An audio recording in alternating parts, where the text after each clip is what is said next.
Hi, my name is Dana. Welcome to my channel, or welcome back.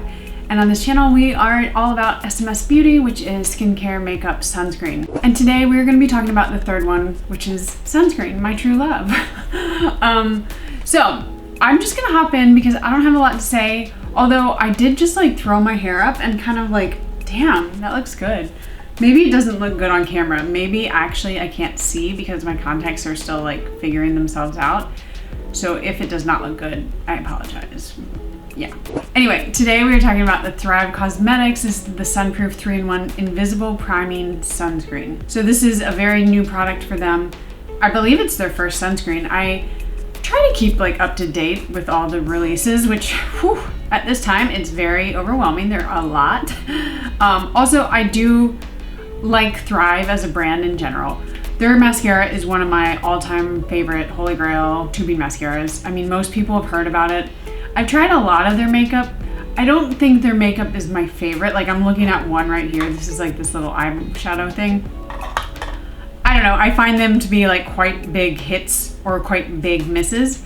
So skincare, I haven't tried as much from them just because I find like the prices for their skincare are pretty exorbitant. And if I'm gonna buy skincare, like I'm just gonna buy something from a brand that I really know and trust. And like, I know there's some thought out there that like, why would you buy skincare from a brand that does makeup?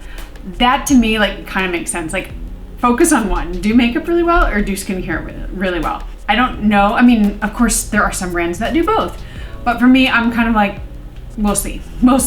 Anyway, let's get into all of the specs on this, and then of course I'm gonna apply it to my face.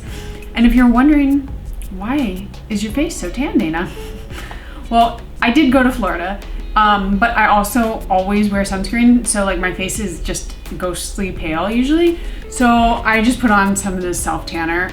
This is the U-Tan. I actually used the lavender one. This is the coconut. I have two. So I just find that it like makes me look not as crazy because if my body is tan, and I do tan really easily, I'm just like of Greek heritage. I'm like of Greek heritage. So I do tan easily, but I really try to protect my face as much as I can. Anyway, that's why. Let's get into it. This retails for $38. So it comes in pretty small packaging. This is only 1 fluid ounce or 30 milliliters, which is like a lot. I mean, $38 for 1 fluid ounce, that's a lot. Usually you get about 1.7 to almost double, and $38. So this is not cheap. And that was like the first thing I noticed. I've already gone through probably like 3/4. No, that's not 3/4. I've probably already gone through a third of it. So I use it pretty quickly. Of course, if you're using it on your face every day and this is your main sunscreen, you're gonna go through it pretty quickly. It's SPF 37 and it comes out like this, which it's gonna be hard to see on the video, but a very kind of like milky clear consistency, but it goes on absolutely invisibly. So I'm gonna zoom you in and then we're gonna talk through kind of more of the specs and my thoughts.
Okay, that was easy.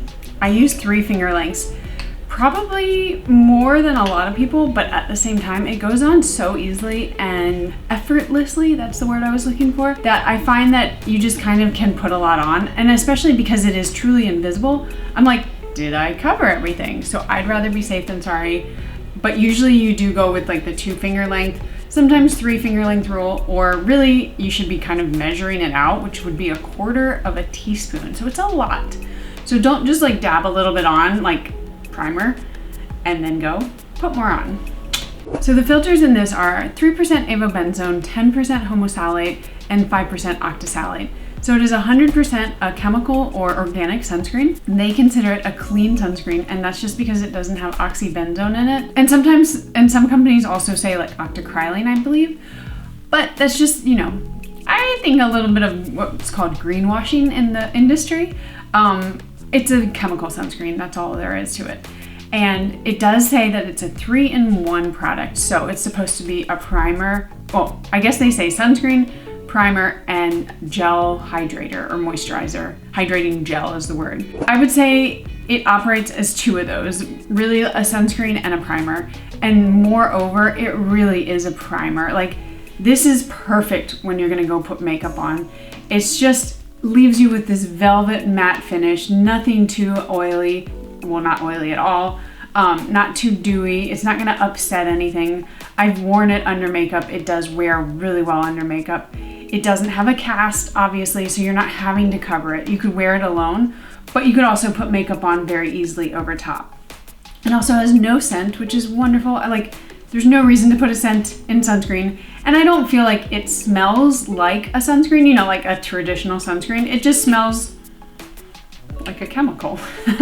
As far as ingredients, they have what they call the Hydro Reset solution, which is trademarked, so I'm not sure exactly what is in that, but they do have hyaluronic acid in it. They have banana root, or not banana root, how would that happen? Banana flower extract and mushroom extract, and then kind of a blend of sunflower and safflower oil, and of course like a lot of other ingredients, but those are kind of the call outs that they have in it. And I have no problem with most of their ingredients. You know, Thrive usually does a really good job with ingredients. It is interesting that they put the safflower and sunflower oils, just because something this matte, you wouldn't think that they would put it, but I think that's part of their thing, trying to have like the Hydro Reset solution. So I haven't found that I get a lot of hydration out of it. I don't reach for this one when I need moisture and hydration, not at all. This is when I know I want my makeup to sit really well, or I just don't have time to like blend stuff in. This is the one that I would reach for. I don't have a ton more to say just because it's so simple, and that's a beautiful thing. I think that's really great for a lot of people who just want something to put on their face, protect them from the sun, and not think about. These types of primer, invisible, matte sunscreens are the perfect option. And I actually am gonna be doing a full review on, well, like a comparison review on, I already have 3, I have a 4th one coming. So it'll be kind of like, which one's the best? If they're all kind of the same, which one should you purchase? So I'm gonna be including this one in it.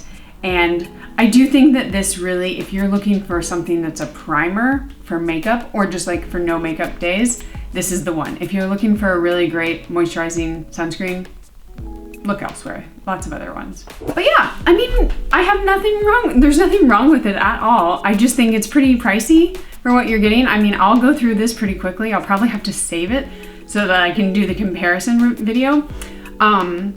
But again, no fuss, no frills, that kind of thing. And I know so many people do ask me, like, it's a funny question when you stop and think about it. They'll say like, Dana, what's the best sunscreen? And I'm like, how can I, what? Like, give me some criteria here. I need to know, do you want moisturizing? Do you want mineral, chemical? Do you want it to look dewy, matte, whatever? Like, there's so many criteria, I think.